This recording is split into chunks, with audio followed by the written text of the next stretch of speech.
दोस्तों नमस्कार, यह है मार्गदर्शन फॉर सिविल सर्विसेज। मैं अनुराग चौधरी। दोस्तों एनसीईआरटी श्रृंखला में आज की वीडियो में आप पढ़ेंगे 7वीं कक्षा के विज्ञान का अध्याय 4 ऊष्मा। इस अध्याय के अध्ययन से आप जानेंगे हमें गर्म और ठंडे का अनुभव कैसे होता है, तापमापन किस प्रकार किया जाता है और तापमापन में किस यंत्र का प्रयोग किया जाता है, ऊष्मा का स्थानांतरण किस प्रकार होता है, समुद्री समीर और स्थली समीर क्या होते हैं और अंत में सर्दियों और गर्मियों में हमारे कपड़ों में क्या अंतर आता है। तो आइए शुरू करते हैं आज का अध्याय 7वीं कक्षा के विज्ञान का अध्याय 4 ऊष्मा। दोस्तों हम गर्मियों में सूती कपड़े पहनते हैं और ठंडी में ऊनी वस्त्र पहनते हैं। और जैसा कि आप जानते हैं सूती वस्त्र पादप रेशों से बनाए जाते हैं, यानी जूट, कपास और पटसन से। और शीतकाल में जो ऊनी वस्त्र हम पहनते हैं वो हमें गर्म रखते हैं और ये जांतव रेशों से यानी जंतुओं से प्राप्त रेशों से बनाए जाते हैं। ऊनी वस्त्र भेड़, बकरी, याक आदि के बालों से या उनसे प्राप्त ऊन से बनाए जाते हैं। जब मौसम गर्म होता है तो हम हल्के रंग के सूती वस्त्र पहनना पसंद करते हैं। ये हमें ठंडक का अनुभव कराते हैं। और दोस्तों किसी विशेष ऋतु के लिए विशेष प्रकार के वस्त्र इसलिए उपयुक्त होते हैं क्योंकि ये हमें अनुकूलन प्रदान करते हैं। दोस्तों शीतकाल में आप घर के अंदर ठंड का अनुभव करते हैं और यदि आप बाहर धूप में आ जाते हैं तो गर्मी का अनुभव करते हैं। ग्रीष्मकाल में आप घर के अंदर भी गर्मी का अनुभव करते हैं। लेकिन प्रश्न ये है कि आप ये कैसे जान सकते हैं कि कोई वस्तु गर्म है अथवा ठंडी, इसका पता कैसे लगाया जाता है। तो आइए एक प्रयोग करते हैं। दोस्तों अपने दैनिक जीवन में हम अनेक वस्तुओं को जो है ठंडा और गर्म कहते हैं। अनेक वस्तुओं के संपर्क में आते हैं। इनमें से कुछ वस्तुएं गर्म होती हैं, कुछ ठंडी होती हैं। जैसे जो तुरंत का बना हुआ चाय है वो गर्म होता है और बर्फ़ ठंडी होती है। सामान्य उपयोगी वस्तुओं में कुछ नाम आप समझ सकते हैं जो वस्तुएं ठंडी और गर्म होती हैं। दोस्तों यहाँ पर आपको एक प्रयोग करना है, क्रियाकलाप के माध्यम से देखना है कि किस प्रकार से जो है गर्म और ठंडे का अनुमान लगाया जा सकता है। यहाँ पे एक क्रियाकलाप है, ए बर्तन में आपको गर्म पानी है, बी बर्तन में ठंडा पानी है। इसमें आप थोड़ी देर अपने हाथों को रखेंगे जब, तो एक सामान्य पानी, न तो जो ज़्यादा गर्म है और न ज़्यादा ठंडा है, सामान्य पानी में जब अपने आप दोनों हाथ डालते हैं तो गर्म जल में डाला हुआ हाथ आपको ठंडा महसूस होगा और जो ठंडे जल में आपने हाथ डाला था वो इस सामान्य जल में आपको गर्म महसूस होगा। तो दोस्तों ऐसा इसलिए होता है क्योंकि एक बार जब आपने गर्म पानी में हाथ डाला तो वो टेम्परेचर उसका गर्म हो गया और ठंडे या बर्फ़ वाले पानी में हाथ डालने पर वो टेम्परेचर आपका कम हो गया था। और लेकिन जब आप सामान्य पानी में उन दोनों हाथों को एक साथ डालेंगे तो जो गर्म पानी में डाला गया हाथ था वो उसको ठंडा महसूस होगा और जो ठंडे में था उसको गर्म महसूस होगा। दोस्तों लेकिन समस्या ये है कि कोई वस्तु कितनी गर्म है या ठंडी है उसको हम इंद्रिय स्पर्श या स्पर्श इंद्रिय पर विश्वास नहीं कर सकते हैं। यानी किसी वस्तु को छूकर हम गर्म या ठंडे का अनुमान केवल हम अपने अनुभव के आधार पर नहीं कर सकते हैं। इसके लिए हमें उसके ताप की जानकारी होनी चाहिए। कोई वस्तु वास्तव में कितनी गर्म है या ठंडी उस वस्तु की जो विश्वसनीय माप है उसके ताप से की जाती है। और ताप मापने के लिए दोस्तों तापमापी या थर्मामीटर का उपयोग किया जाता है। आइए देखते हैं तापमापन किस प्रकार से किया जाए। दोस्तों याद कीजिए जब आपको या आपके परिवार में किसी को बुखार चढ़ा था तो टेम्परेचर नापने का थर्मामीटर मापा गया था और तापमापी से हम अपने शरीर का ताप मापते हैं, उसे डॉक्टरी थर्मामीटर कहते हैं। दोस्तों थर्मामीटर भी अलग अलग प्रकार के होते हैं, लेकिन ऐसा थर्मामीटर जिससे हम शरीर का ताप मापते हैं उसे थर्मामीटर कहते हैं। देखिए यहाँ पर चित्र में जो है वो डॉक्टरी थर्मामीटर का निशान चिन्ह जो है फोटो बनाया गया है और डॉक्टरी थर्मामीटर इसमें पारे का प्रयोग होता है और इससे शरीर का ताप मापा जा सकता है। इसकी संरचना इस प्रकार से होती है कि इसमें एक लंबी, बारीक और समान व्यास की कांच की नली होती है। एक सिरे पर एक बल्ब होता है और बल्ब में पारा यानी कि जो है मरकरी भरा होता है। बल्ब के बाहर नली में पारे की एक पतली चमकीली धारी देखी जा सकती है। दोस्तों यदि पारे की ये धारी आपको दिखाई न दे तो थर्मामीटर को थोड़ा सा घुमाकर जब आपको उसमें धारी दिखाई देने लगी तब आप इससे ताप मापने का काम कर सकते हैं। दोस्तों ये जो थर्मामीटर है ये सेल्सियस स्केल कहा जाता है, जिसको कि डिग्री सेंटीग्रेड से डिग्री सेल्सियस से दिखाया जाता है। दोस्तों जो डॉक्टरी थर्मामीटर होता है उससे हम 35 डिग्री सेल्सियस से 42 डिग्री सेल्सियस तक का ही तापमान माप सकते हैं, क्योंकि मानव जो शरीर का टेम्परेचर होता है इसी परास के अंदर होता है। इसके लिए हम इस तापमापी का प्रयोग करते हैं। दोस्तों जो मानव शरीर का तापमान होता है वो लगभग सामान्य तापमान 37 डिग्री सेल्सियस होता है। याद कर लीजिए, मानव शरीर का तापमान अगर जो आप सेल्सियस पैमाने पर मापते हैं तो ये 37 डिग्री सेल्सियस होता है। और जब आप किसी भी तापमान को मापते हैं तो उसके आगे उसका मात्रक जैसे सेल्सियस, फ़ारेनहाइट या केल्विन ये लिखना ज़रूरी होता है, क्योंकि 37 भर लिख देने से आप ये नहीं जान पाएंगे कि ये किस मात्रक में लिखा गया है, सेल्सियस में है, फ़ारेनहाइट में है या फिर केल्विन ताप में लिखा गया है।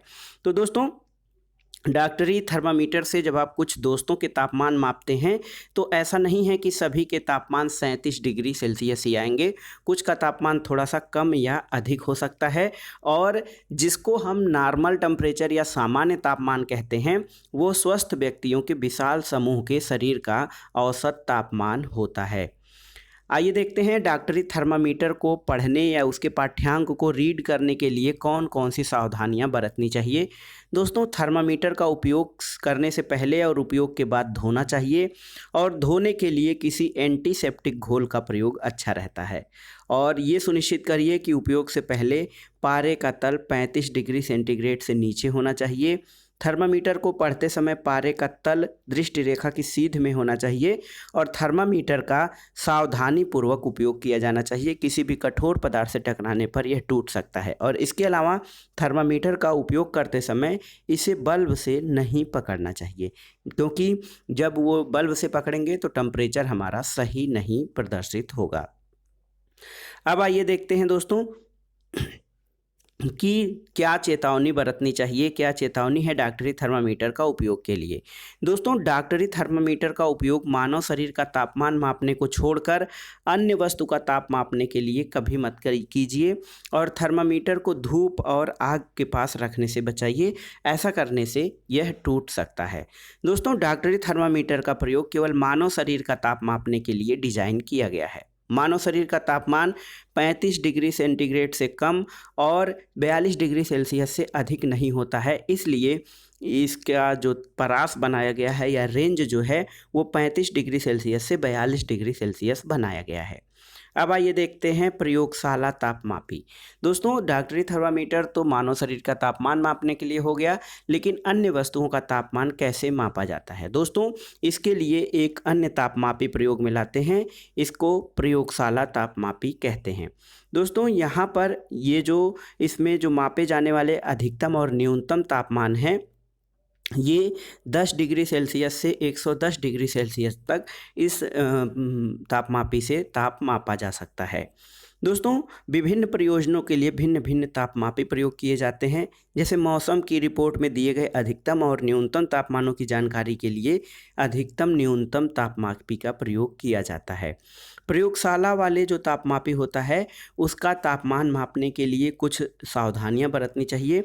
देखिए यहाँ पर ये है कि जब किसी बीकर में जल या थोड़ा सा आप जब पानी लेकर गर्म करते हैं तो तापमापी को इस प्रकार से उसमें डुबाइए कि जो भाग इसका बल्ब डूबा रहे लेकिन बर्तन की तली अथवा दीवारों को न छुए। तापमापी को जल में ऊर्ध्वाधर रखा जाना चाहिए, इसको तिरछा नहीं करना चाहिए, और तिरछा करते समय जो है इसके पाठ्यांक में अंतर आ सकता है। और जैसे ही आप इस तापमापी को बीकर से निकालते हैं पारे का तापमान नीचे आना शुरू हो जाता है। पारे का प्रयोगशाला तापमापी का उपयोग करते समय डॉक्टरी थर्मामीटर का पाठ्यांक लेते समय बरती जाने वाली कुछ सावधानियां हैं। जैसे तापमापी को ऊर्ध्वाधर रखना चाहिए, तिरछा नहीं रखना चाहिए, और तापमापी का बल्ब जो होता है जहाँ पर पारा होता है चारों ओर से उस पदार्थ से घिरा होना चाहिए जिसका कि तापमान मापना होता है। बर्तन जो है बर्तन की दीवार बल्ब से नहीं छूनी चाहिए। तो ये कुछ सावधानियां थी दोस्तों। दोस्तों जब आप पारे का जो पाठ्यांक लेते हैं प्रयोगशाला तापमापी में, तो होता ये है कि जब तापमापी से आप किसी गर्म जल का तापमान नोट करते हैं और जैसे ही उस बल्ब या जल को उस वस्तु में रखा जाता है जिसका तापमान मापना है, उससे आप निकालते हैं तो उसका पाठ्यांक गिरने लगता है। और शरीर का तापमान मापते समय आपको पाठ्यांक नोट करने के लिए थर्मामीटर को मुंह से बाहर निकालना पड़ता है। लेकिन ऐसे में क्या होता है, प्रयोगशाला तापमापी और शरीर के ताप मापने में उपयोग कर सकते हैं, शरीर का ताप मापने के लिए उपयोग नहीं कर सकते हैं, क्योंकि प्रयोगशाला तापमापी और डॉक्टरी थर्मामीटर दोनों का जो प्रयोग है अलग अलग जगहों पर होता है।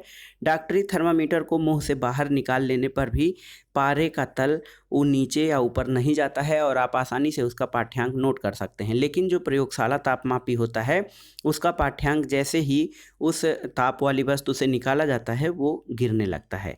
दोस्तों इसके अलावा देखिए, तापमापी में पारे का जो प्रयोग है उसके विषय में अनेक चिंताएं हैं। पारा एक विषैला पदार्थ होता है और यदि तापमापी टूट जाए तो इसका निपटान बहुत कठिन होता है। आजकल अंकीय या डिजिटल थर्मामीटर उपलब्ध हो गए हैं जिनमें पारे का उपयोग नहीं किया जाता है। देखिए यहाँ पर आप अब हॉस्पिटलों में इसी तरह के तापमापी को देखते होंगे। आइए देखते हैं अगला टॉपिक, ऊष्मा का स्थानांतरण। दोस्तों आपने देखा होगा कि जब किसी बर्तन को ज्वाला पे रखा जाता है तो वो अत्यधिक गर्म हो जाता है। इसका कारण ये है कि ऊष्मा ज्वाला से बर्तन की ओर चली जाती है। जब बर्तन को ज्वाला से या आग से हटा लेते हैं तो ये धीरे धीरे ठंडा हो जाता है। लेकिन ये ठंडा क्यों हो जाता है? ऊष्मा बर्तन से परिवेश की ओर स्थानांतरित हो जाती है, इसी कारण ये बर्तन ठंडा हो जाता है। तो आप समझ सकते हैं कि दोनों स्थितियों में ऊष्मा गर्म वस्तु से ठंडी वस्तु की ओर प्रवाहित होती है और वास्तव में ऊष्मा सदैव गर्म वस्तु से अपेक्षाकृत ठंडी वस्तु की ओर ही प्रवाहित होती है और यह तब तक प्रवाहित होती है जब तक दोनों का तापमान एक बराबर न हो जाए। यहाँ पर एक प्रयोग करना है। देखिए, एल्यूमिनियम या लोहे की पट्टी को धातु के छड़ पे एक पट्टी पे आपको मोम के टुकड़े चिपकाने हैं और दूर से इस चित्र की तरह एक मोमबत्ती जलाकर आपको इसका परीक्षण करना है। तो आप देखेंगे कि जब आप गर्म करते हैं तो जो ऊष्मा जिस वस्तु को गर्म किया जाता है, गर्म सिरे से ठंडे सिरे की ओर स्थानांतरित होती है। इसे चालन कहा जाता है। मोमबत्ती जहाँ पे गर्म किया जाता है वहाँ की मोमबत्ती सबसे पहले पिघल कर नीचे गिरती है, उसके बाद वाली, फिर उसके बाद वाली। लेकिन सभी पदार्थों में ऊष्मा का चालन आसानी से नहीं होता है। देखिए, खाना पकाने के लिए जो उपयोग किए जाने वाले धातु के बर्तन होते हैं वो प्लास्टिक या लकड़ी की हत्थी लगी होती है उसमें, और यदि उनको भी धातु का बनाया जाए तो हम उसे गर्म होता है और हमारा हाथ जल जाएगा। इसीलिए वहाँ पर कुचालक पदार्थ जैसे लकड़ी, एबोनाइट या प्लास्टिक के हत्थे लगाए जाते हैं। अब यहाँ पर देखिए एक प्रयोग करना है आपको। स्टील की चम्मच, ये धातु की बनी है, इसका क्या दूसरा सिरा गर्म होता है, हाँ या नहीं? तो दोस्तों स्टील की चम्मच, कुछ ऐसी चम्मचें आती हैं जिसमें हत्था जो है वो प्लास्टिक का लगा होता है। आपको कोई गर्म वस्तु चलाने या हिलाने के लिए उस प्लास्टिक के हत्थे को लेकर पकड़कर चलाना होता है, तो वो आपको ऊष्मा का अनुभव नहीं होता है। जो पदार्थ अपने से होकर ऊष्मा को आसानी से जाने देते हैं उन्हें ऊष्मा का चालक कहा जाता है, जैसे एल्यूमिनियम, लोहा और कॉपर। और जो पदार्थ अपने से होकर ऊष्मा को आसानी से नहीं जाने देते हैं उनको ऊष्मा का कुचालक कहा जाता है। प्लास्टिक और लकड़ी ऊष्मा के कुचालक होते हैं, इनको ऊष्मा रोधी पदार्थ भी कहा जाता है। दोस्तों ऊष्मा का जो चालन और एक प्रकार और है ऊष्मा के स्थानांतरण का, वो ये है कि एक प्रयोग करना है। एक देखिए गोल पेंदे का फ्लास्क लेना है, इसमें या तो बीकर ले लीजिए, इसमें 2/3 पानी भरकर एक तिपाई पर रखिए और फ्लास्क को रखने का ऐसा प्रबंध करिए कि नीचे मोमबत्ती रखकर इसे गर्म कर सकें। फ्लास्क में जल के स्थिर होने की प्रतीक्षा कीजिए और एक स्ट्रा की सहायता से फ्लास्क के पेंदे पर पोटेशियम परमैंगनेट का क्रिस्टल रखिए और क्रिस्टल के नीचे मोमबत्ती रखकर धीरे से जलाइए। दोस्तों जब जल को गर्म करते हैं तो ज्वाला के पास का जल गर्म हो जाता है और गर्म जल ऊपर उठने लगता है। इस गर्म जल के आसपास का ठंडा जल उसका स्थान लेने के लिए जो है आ जाता है। फिर भी यह जल नीचे वाला गर्म होकर ऊपर उठता है और उसके आसपास का जल उसके स्थान पर आ जाता है, और ये प्रक्रिया तब तक चलती रहती है जब तक कि सारा जल गर्म नहीं हो जाता है। ऊष्मा स्थानांतरण की इस विधि को संवहन कहते हैं। तो एक आपने देखा चालन ऊष्मा स्थानांतरण की विधि, और दूसरा है संवहन। देखिए यहाँ पर एक प्रयोग के माध्यम से इसको दिखाया गया है। तो ऊष्मा स्थानांतरण जो है वो चालन के द्वारा भी हो सकता है, और दूसरी प्रक्रिया इसकी विकिरण के द्वारा होता रहता है। दोस्तों यहाँ पर देखिए कि एक आपको प्रयोग करना है। मोमबत्ती से आपको मोमबत्ती जलाकर उसके आसपास हाथ अपना ले जाते हैं। देखिए, तो वायु में ऊष्मा का स्थानांतरण संवहन के द्वारा होता है, और आपको इस प्रयोग करने में सावधानी ऐसे रखनी चाहिए कि ज्वाला को सुरक्षित दूरी पर रखिए, जिससे कि आपके हाथ न जलने पाएँ।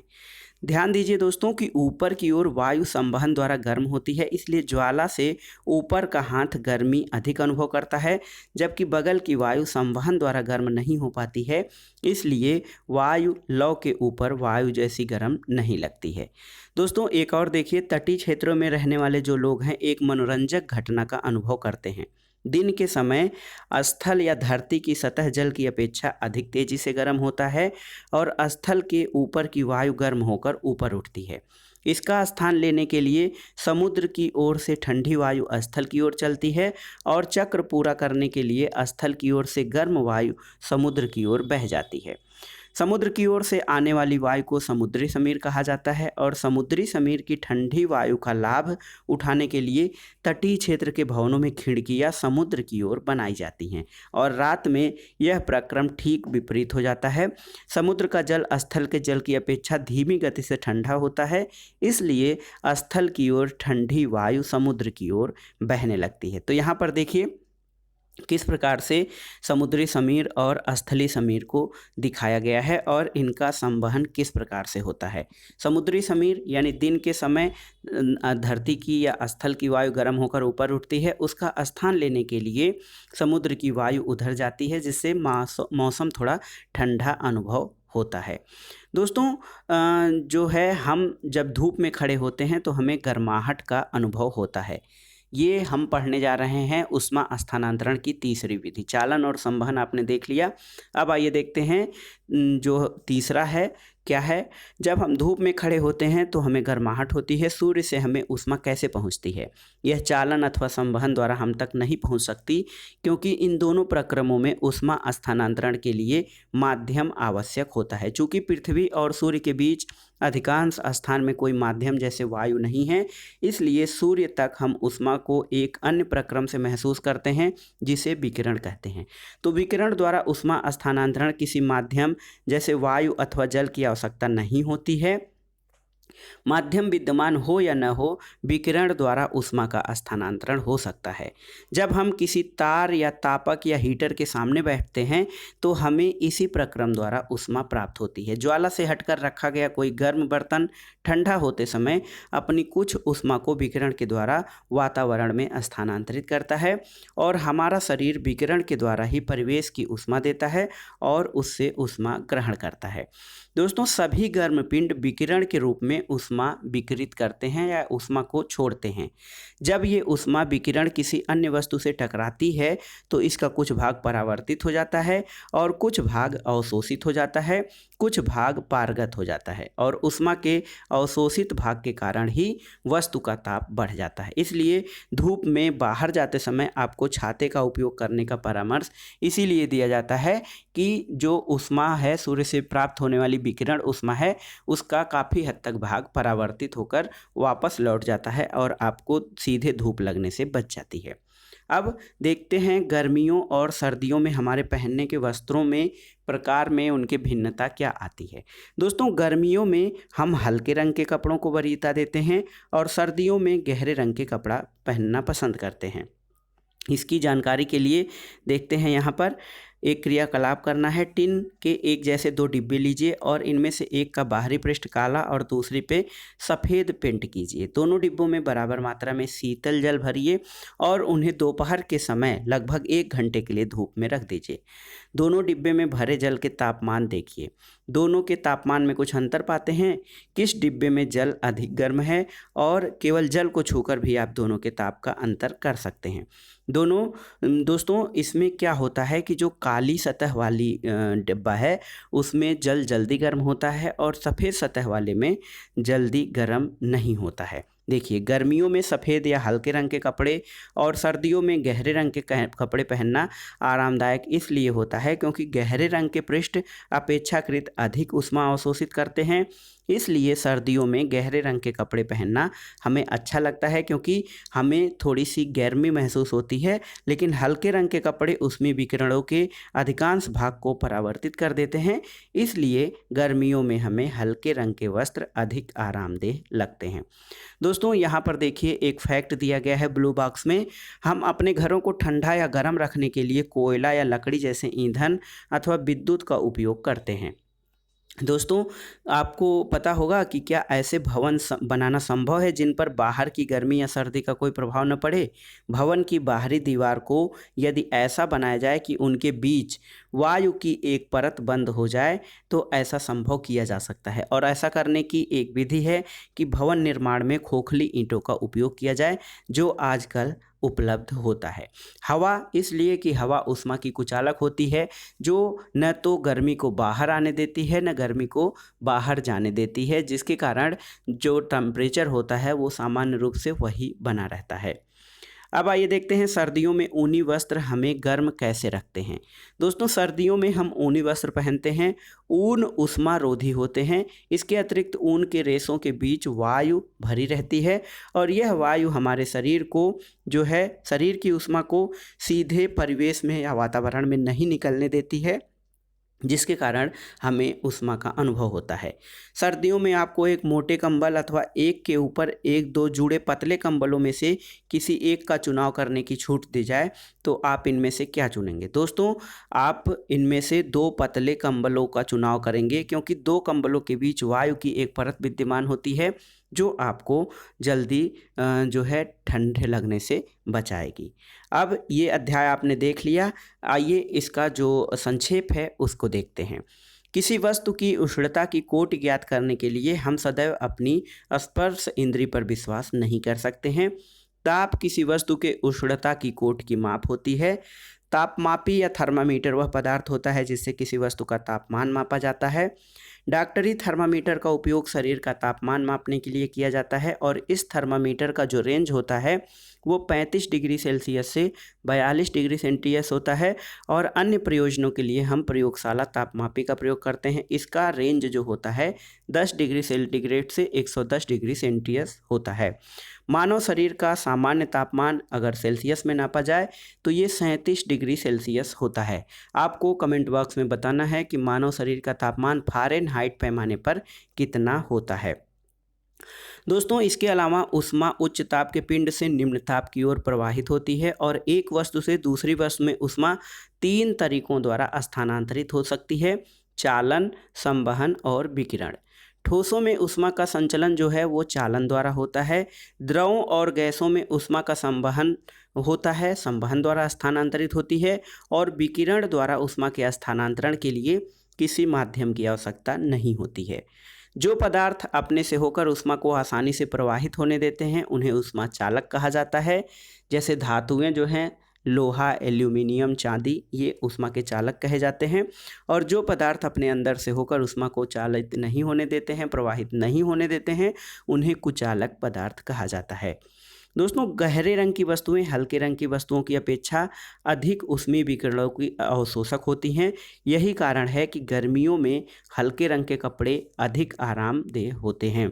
सर्दियों में ऊनी वस्त्र हमें इसलिए गर्म करते हैं क्योंकि ऊन ऊष्मारोधी होते हैं और इनके रेशों के बीच वायु फंसी होती है, जिसके कारण हमें ठंडक का अनुभव कम होता है क्योंकि हमारे शरीर के से ऊष्मा का जो क्षय होता है वो कम होता है।